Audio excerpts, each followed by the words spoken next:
करती कि एक अपराध से पूरा साधन चट जाए। साधु अवज्ञा तुरत भवानी, कर कल्याण अखिल कयानी। परम चतुर नटनागर आश्रयदाता अंदर से युक्ति प्रदान करते हैं। बच, इस युक्ति से बच। उन्हीं की माया है तो वही चाल जानते हैं बचाने की, इसीलिए कहते हैं मामेव ये प्रपद्यन्ते, केवल मेरी शरण में हो जाओ। माया तो इतनी प्रचंड है कि भगवान को भी भगवान मानने के लिए तुम्हारे हृदय में स्थान नहीं रखेगी, स्थान ही नहीं रखेगी, इतनी मलिन वृत्ति कर देगी, तभी तो दुर्गति कराती है। अगर थोड़ा भी भगवान का आश्रय है तो भगवान उसे बचाते हैं, इस माया के तूफान से उसे बचा लेते हैं। हृदय में पुनः वृत्ति जांच कीजिए इस बात की कि अपने आराध्य देव की जगह कोई वस्तु, व्यक्ति, स्थान तो नहीं ले रहा है, क्योंकि इसी आश्रय से आपको भगवत प्राप्ति होगी। हम प्रार्थना करते हैं, इस बात को देख लीजिए। सब साधन एक तरफ, आश्रय एक तरफ। भगवान आश्रय को देखते हैं, वो हृदय से होता है। अगर बाहरी चूक हो रही तो मेरे प्रभु बड़े कृपा निधान हैं। ध्यान दीजिए, राहत ना प्रभु चित चूक किए की, करत सुरत सवार हिए की। हृदय से इसने मेरा आश्रय लिया, बस। प्रभु का चित्त इस बात से पक्ष में आ जाता है उस उपासक के कि इसने मेरा आश्रय लिया है। राहत न चित्त प्रभु चूक किए की, चूक हो गई, गलती हो गई, प्रभु बिल्कुल क्षमा कर देते हैं उसको, क्योंकि आश्रित है, मेरी दुरंत माया है, जानते हैं, क्षमा कर देते हैं। यदि साधन बल है तो हिसाब आपको देना पड़ेगा। आश्रित हो तो आश्रयदाता संभाल लेंगे। बड़ा सूक्ष्म विषय आश्रय का है, भागवत में इसका वर्णन है। भक्ति का तो ये मूल है, भगवत प्राप्ति का ये सिद्ध स्थान है आश्रय, हृदय में। अवगुण करे समुद्र सम, गणत ना अपनो जान, ना गणत। अगर बड़े अपराध भी बन जाए तो मेरी स्वामिनी जी गणना ही नहीं करती, मानती ही नहीं। क्यों? मेरी चूक है, ये तो मेरे आश्रित है। आश्रित की चूक मेरी चूक, ऐसा हमारे आराध्य देव का स्वभाव है। मेरे शरणागत की चूक मेरी चूक। जय विजय ने रोक दिया, सनकादि ने शाप दिया। प्रभु आए और कहा मेरे सेवकों के द्वारा किया हुआ अपराध मैं क्षमा चाहता हूं। मैं स्वयं मानता हूं कि मेरे द्वारा ही अपराध हुआ, क्योंकि सेवक का अपराध स्वामी का माना जाता है। मानो स्वामी ने ही अपराध किया। हृदय भर आता है प्रभु की इस आश्रयदाता वृत्ति पर। जय विजय से कहा तुम चिंता मत करो, तुम 3 बार अवतार लोगे, हम 4 बार लेंगे। भगवान ने 4 बार अवतार लिया। रावण कुंभकर्ण भगवान राम रूप से अवतरित हुए। हिरणाक्ष हिरण्यकश्यप भगवान नरसिंह वाराह रूप से प्रकट हुए। वाराह रूप से हिरणाक्ष को परम धाम, नरसिंह रूप से हिरण्यकश्यप को शिशुपाल दंतवत श्री कृष्णचंद्र जी के रूप में 4 अवतार लिए। तुम चिंता मत कर। भगवत आश्रय गुरु कृपा का फल है। गुरुदेव कृपाल हुई, भगवत आश्रय दृढ़ हो गया। आश्रित मगन रहता है, अगला कदम कहां पड़ेगा उसको चिंता नहीं है, क्योंकि मेरे जीवन की डोर मेरे आश्रयदाता के हाथ में है। वो जिधर लगाम से खींचेंगे उधर ही इंद्रिय और बुद्धि ये सब उधर ही लग जाएंगे। नाथ आप देख लो, मैं आपकी शरण में हूं। बड़े बड़े महाभागवतों ने इसी आश्रय के बल पर मायावी नाना प्रकार के काम क्रोधात पर विजय प्राप्त की। ये बड़े मायावी, समझ में ही नहीं आता। अगर शत्रु शत्रु के रूप में आए तो समझ में आवे, लेकिन शत्रु परम मित्र के रूप में आ जाए तो समझना बड़ा मुश्किल होता है। शत्रु यदि रिश्ते नाते के रूप में आ जाए बड़ा कठिन होता है। तो मन बुद्धि का संबंध बहुत समय से देहाभिमान में है। देहाभिमान में ही ये सब छुपे हुए विकार बैठे हैं, पता नहीं चलता। ऐसा लगता है हम निर्विकार हो गए, पर विकार छुपे हुए सूक्ष्म रूप से रहते हैं, अवसर आने पर प्रबल हो जाते हैं। इसलिए उपासक आश्रय। देवर्षि नारद को प्रचंड माया का भगवान से प्रेरित होकर आक्रमण करना, मोहित हो जाना, बिल्कुल तन्मय हो जाना, पूरा प्रसंग में ध्यान से सूक्ष्मता से देखिए। वो कह रहे इस समय कोई साधन भजन नहीं होगा, बस मुझे ब्याह करना है। लेकिन उस समय भी आश्रयदाता की स्मृति नहीं गई। ये आश्रय जोर का होता है। विचार किया कि मेरा हितैषी कौन, बोले हरि। ये महाभागवत की स्थिति को बार बार प्रणाम है कि ऐसी प्रचंड माया के बीच में भी आश्रय नहीं भूले और एकांत होकर पुकारा, प्रभु पधारिए, हरिए सामने। कहा नाथ हृदय से प्रार्थना करता हूं, जे ही विधि होए नाथ हित मोरा, करो सुबेगी दास में तोरा। बलिहारी है। ऐसी प्रचंड मलिन माया के आक्रमण में भी अपने स्वामी को नहीं भूले, आश्रय हृदय में बहुत जोर का। तो स्वामी ने कहा जे विधि हुई है परम हित। तुम हित की बात कहते हो? नारद, मैं अपने भक्त को कभी पतन के मार्ग में नहीं जाने देता, चाहे जितना उसका उपहास कराना पड़े, विरोध कराना पड़े, मैं ये सब सह लूंगा कि मेरे भक्त का उपहास हो रहा है, निंदा हो रही है, अपमान हो रहा है, पर मैं उसे पतन के गर्त में नहीं जाने देता। जाओ, जे विधि हुई है परम हित नारद सुनो तुम्हारा परम हित जिसमें होगा वही मैं करूंगा। और वही किया प्रभु ने, परम हित कर दिया। इसलिए आश्रय, आश्रित को किसी भी तरह से कोई भी परास्त नहीं कर सकता। खास बात यह है, जहां किसी ने आश्रित को यह देखा कि इसमें तो ना तप है ना बल है, तो वो ये नहीं देख पाया कि आगे तो आश्रित दिखाई देता है लेकिन गोद में बैठा है आश्रयदाता की। 5 वर्ष के प्रहलाद जी का चमत्कार कोई साधन भजन नहीं था। 5 वर्ष की तो आयु है, क्या साधन भजन है? गुरुदेव देवर्षि नारद ने आश्रय पुष्ट करा दिया गर्भ से ही। इतना जोर का आश्रय है कि इतनी भयावह परिस्थितियां आने पर भी मन डगमगाया नहीं। मेरे हरि हैं ना, मेरे हरि हैं, मैं उनकी गोद में हूं, वो कण कण में है। क्या दिव्य आश्रय! इसीलिए सारी दिव्यता प्रहलाद जी के जीवन में पाई गई। गुरुदेव नारद जी से पहले उनका स्मरण होता प्रहलाद, फिर नारद। प्रहलाद नारद पराशर पुंडरीक व्यासंबरी सुख सौनक भीष्मदाल ध्यान। सबसे पहले भक्तराज प्रहलाद जी का नाम, क्योंकि 5 वर्ष की अवस्था में निष्काम धर्म की चरम सीमा में आश्रय की भारी स्थिति में प्रहलाद जी को पाया गया। ध्रुव जी भी महाभागवत हैं, पर पहला नाम नहीं लिया गया क्योंकि उन्होंने अटल पदवी की आकांक्षा की। निष्काम धर्म की चरम अवस्था प्रहलाद जी की।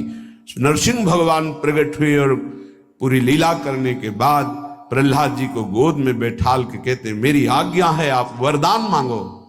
हां प्रभु, आपकी आज्ञा का पालन करने के लिए वरदान मांगता हूं कि मेरे हृदय में कुछ मांग ही न रह जाए। ये क्या वरदान? मेरे हृदय में कुछ मांग ही न, आपको पाने के बाद अब क्या मांगू, क्या पाऊं? आश्रय, दृढ़ आश्रय, ये देहाभिमानी की समझ में नहीं आएगा। भगवद आश्रय हृदय से आर्त भाव से जितनी दिव्यता वो सब आश्रय में विराजमान रहती है। इसलिए नाम आश्रय, धाम आश्रय, रूप आश्रय, लीला आश्रय, ये सब उसी परम आश्रय के खंभे हैं जिनके ऊपर प्रेम महल बनता है। इसी प्रेम महल में अद्भुत विलास और उसी में आपका प्रवेश, प्रेम विलास में। नाम रूप लीला धाम ये महल के खंभे हैं, प्रेम महल के। और आश्रय, दृढ़ आश्रय आराध्य देव का। कैसा दृढ़ आश्रय? यह जोरी अविचल वृंदावन, नाहिन आन सुकाज, नाहिन आन सुकाज, मेरे प्रिया प्रीतम, हमारे माई श्यामाजू को राज। देखो आश्रय, मेरे प्राणनाथ श्री श्यामा शपथ करो तृण छिए, कसम खा के कहता हूं, हृदय में केवल श्यामाजू का आश्रय।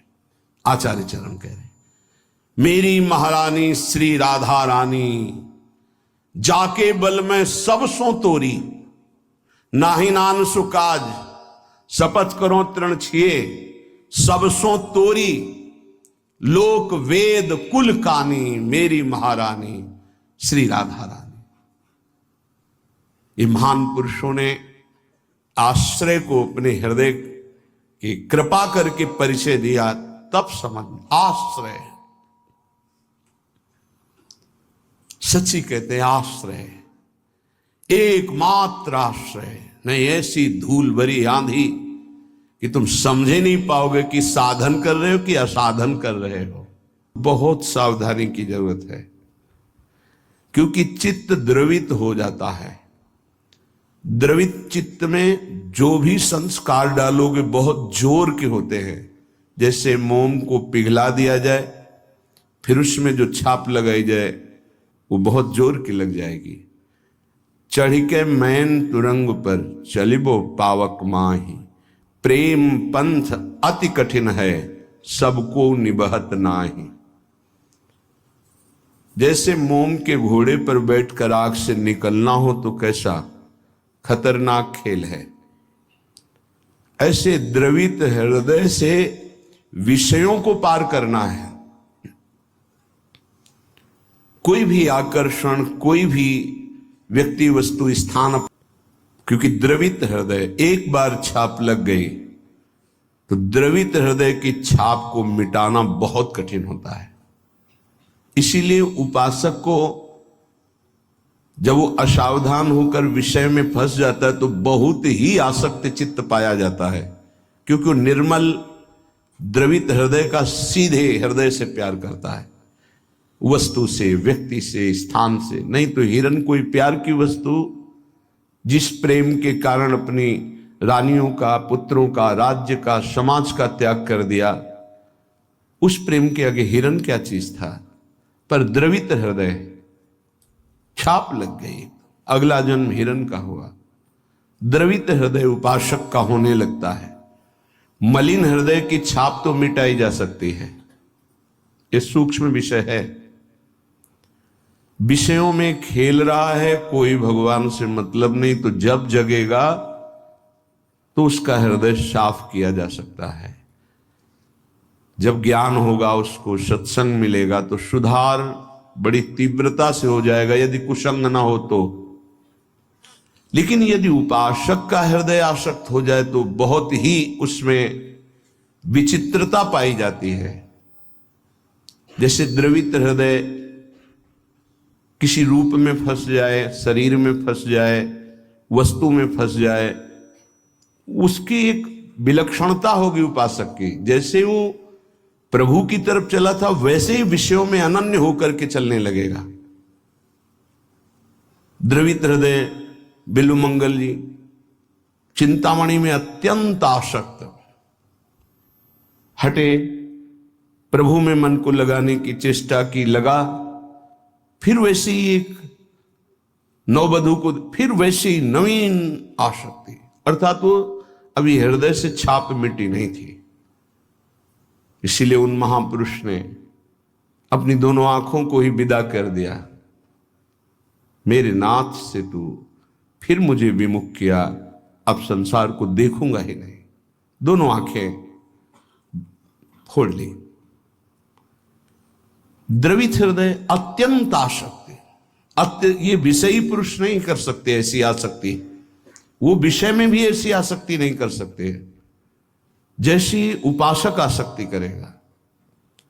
इसलिए बहुत सावधान, उपासना के मार्ग में अपने आराध्य देव की जगह किसी को नहीं देनी चाहिए। उनकी जगह कोई है ही नहीं, समान ही नहीं, तो बढ़कर क्या है।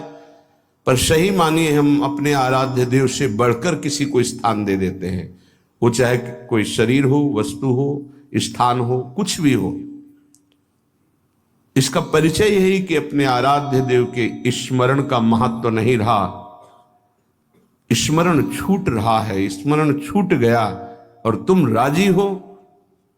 तद स्मरणेन परम व्याकुलतेत, इसका मतलब तुमने अपने आराध्य देव से बढ़कर कुछ मान लिया। बड़ी मलिन बुद्धि है, बड़ा मलिन मन है। इष्ट कृपा, गुरुदेव कृपा अवसर आता है मुक्त होने का। इंद्रियों को संयम में कर कर प्रेम समुद्र में डूबने का, पर धिक्कार है ऐसे मन को, ऐसी बुद्धि को जो पुनः मलिन भोगों में फंसा देती है, मलिन संसार के राग में फंसा देती है। विचार करो, कोई भी उपासक जब ग्रह त्याग करता है वास्तविक भगवत लक्ष्य करके, तो कितनी सामर्थ्य उसके हृदय में भगवान देते हैं कि माता के चरणों का राग, पिता के दुलार का राग, परिवार के राग को स्वाहा करके, शरीर के राग को पता नहीं भोजन मिलेगा कि नहीं, व्यवस्था होगी कि नहीं, कोई पीटेगा, अपमान करेगा तो सह लेंगे, हर कष्ट सह लेंगे, पर प्रभु को प्राप्त करेंगे। हृदय का लक्ष्य ये होता है हर उपासक के, जो ग्रह त्यागी होता है, जो वैराग्यवान होता है, जो भगवत मार्ग का निश्चय करने वाला होता है, इतना सुंदर दृढ़ संकल्प करने वाला, फिर किस वस्तु व्यक्ति स्थान का महत्व रखता है? किसी का नहीं। तो फिर क्यों आसक्त हो जाता है? बड़ी लंबी लंबी यात्रा करके भगवत मार्ग की, फिर किसी क्षुद्र विषय में विश्राम मानने लगता है, मनोरंजन करने लगता है। जहां दिन प्रतिदिन वैराग्य बढ़कर के उपरति की स्थिति में आना चाहिए, वहां वैराग्य घटकर राग की स्थिति में आ गया। किसी वस्तु, व्यक्ति, स्थान की प्रियता ने अधिकार कर लिया हृदय में। ये भारी विडंबना, माया का प्रबल आकर्षण। बड़े कृपा पात्र हैं, उनके चरणों की वंदना करता हूं जो उपासक अपने आराध्य देव की जगह किसी को नहीं देते, अपने आराध्य देव के समान किसी को नहीं समझते, अपने आराध्य देव के लिए सर्वस्व त्रिभुवन के पद भोगों का त्याग कर देते हैं। सतरति सतरति सा लोकाम तारयति, वो तर जाते हैं, वो लोगों को तार देते हैं। ऐसे महापुरुष बिरले होते हैं। भगवत कृपा से जो मार्ग मिला है वो वही मार्ग है।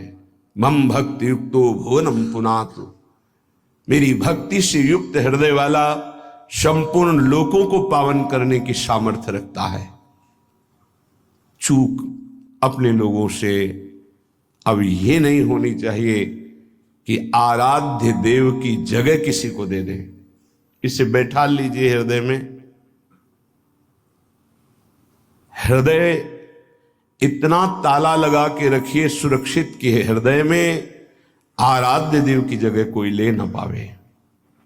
विश्वास कीजिए, बहुत प्रचंड भगवान की माया है, उन्हीं की है, इसलिए वो इतनी समर्थ है कि उनके स्थान में किसी को भी बैठाल सकती है। बहुत से नीच नीच वृत्ति को, बहुत से नीच नीच वृत्ति को, विश्वास कीजिए इस बात पर। अगर भगवान का आश्रय है तो साधु समागम मिलेगा और आपकी चूक का तत्काल सुधार होगा, तत्काल सुधार होगा। पर यदि अहंकार युक्त साधन रहा है तो लंबे समय तक तुम्हें झेलना पड़ेगा। जब तक अहंकार गलित होकर आर्त भाव से पुकारोगे नहीं कि नाथ मुझे बचा लो, तब तक ये माया पछाड़ती रहेगी। ये हम पढ़ी लिखी बात नहीं कह रहे, ये संतों के हृदय की बात कह रहे हैं, ये साधकों के हृदय की बात कह रहे हैं। अगर हृदय को तन्मय किया जाए तो पूरे विश्व ब्रह्मांड में जितने हृदय हैं, सब हृदय की बात हृदय में आ जाएगी। जैसे ध्रुव जी ने अपनी प्राणवायु बंद की तदात्म भाव से, तो संपूर्ण विश्व की चराचर जीवों की वायु अवरुद्ध हो गई, क्योंकि परमात्मा हृदय में विराजमान है। जो उसको जागृत कर लेता है तदात्म भाव से, जो पूरे विश्व को अनुभव करा सकता है। इसलिए मम भक्ति युक्तो भुवनम पुनातु। उपासक आश्रय से भगवत प्राप्ति होती है। इतना दृढ़ आश्रय, अन्य अवलंबन न हो, अन्य आश्रय न हो। जब तक शरीर का आश्रय रहता है तो देहाभिमान स्फुरित होता है। देहाभिमानी सोचता है कि अगर हम भगवान का आश्रय लिए तो हमारा साधन छूट जाएगा, क्योंकि साधन से देहाभिमान की पुष्टता होती है। मैं करता हूं, अहंकार विमूढ़ात्मा करता हमिति मन्यते। और जब हम आश्रय पर चित्तवृत्ति देते हैं, निरंतर उनका चिंतन, निरंतर सेवन, निरंतर गायन, निरंतर आश्रय, तो अभिमान गलित होता है। ये आंतरिक युक्ति है। अभिमान न रहे तो किसी विकार की ताकत नहीं कि हृदय में प्रवेश कर जाए। भ्रम तभी माया पैदा करती है जब अभिमान होता है। गरुण महाज्ञानी गुण राशि, महान ज्ञानी भगवान के वाहन, जिनके पंखों से सामवेद की ध्वनि निरंतर होती रहती है, उनको भ्रम हो जाना बड़े आश्चर्य की बात है। भगवान के नित्य सेवक, नित्य दास जब हरि विराजमान होते हैं तो उनके पंखों से सामवेद की स्तुति होती रहती है। परम पवित्र, उनके हृदय में भ्रम हो जाना, ये श्री भगवान है जिनको एक निशाचर नागपाश में बांध देता और मैं मुक्त करता हूं, उस समस्त जगत को मुक्त करने वाले प्रभु है। नहीं, कैसे प्रभु हो सकते हैं? इनकी तो दशा में देख रहा हूं, नागपाश में कैसे पीड़ित हो रहे हैं। भ्रम हो गया। क्यों भ्रम हुआ?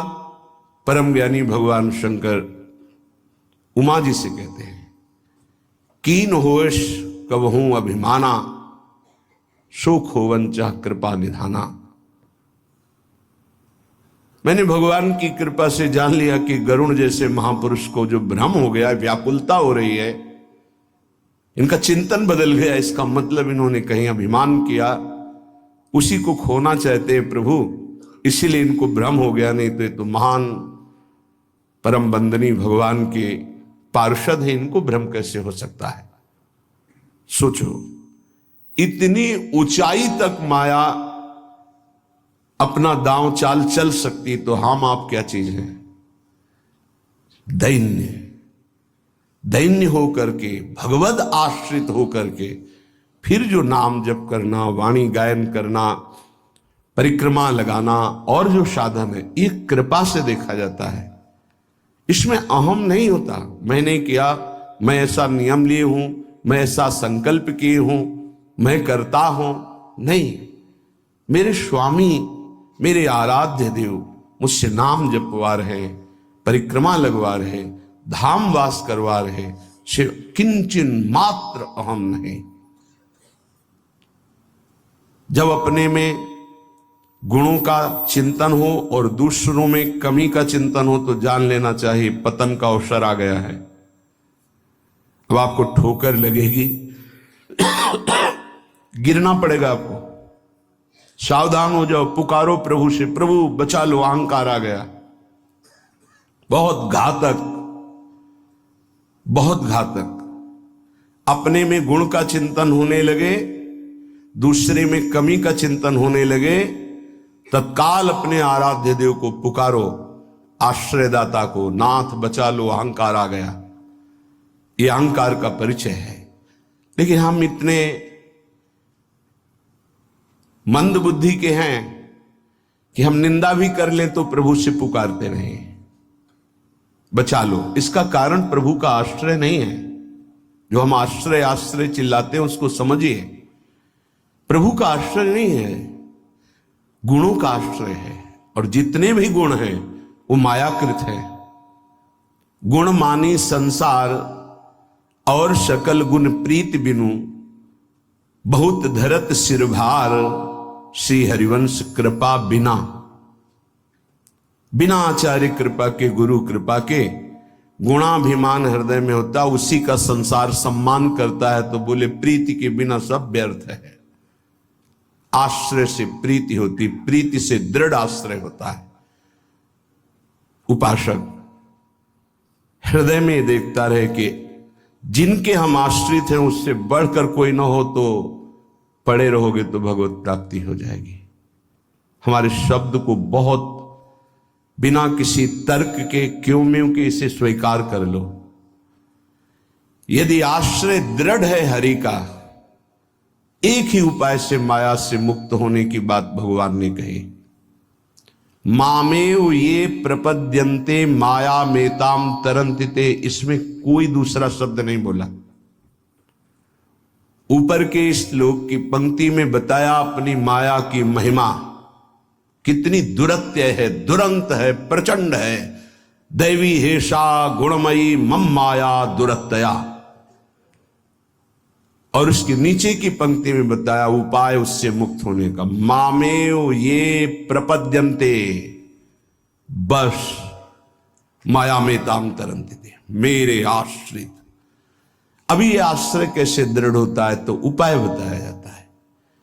आप ऐसे रहो, आप ऐसे चलो, आप नाम जप करो, आप वाणी जी गायन करो, आप ऐसे सेवा करो, इससे आपका आश्रय दृढ़ होगा। भगवत प्राप्ति आश्रय से होती है। विश्वास कीजिए, आश्रय से। यह गुण साधन ते नहीं हुई, सर्वेषु साधन वरेषु चिरम निराशा। खास बात, आशा आश्रय दाता से है। आशास्य दास्यम वृषभानुजायास। हमारी आशा स्वामिनी जी से है। हमारा बल साधन नहीं, मेरे बल से वृंदावन रानी आश्रय दाता हमारा बल है। फिर हम साधन भजन क्यों करें? क्यों करना और करना, ना करना और करना, ये अब तुम्हारा विषय ही नहीं। तुम तो आश्रित हो। अब जो ही कहें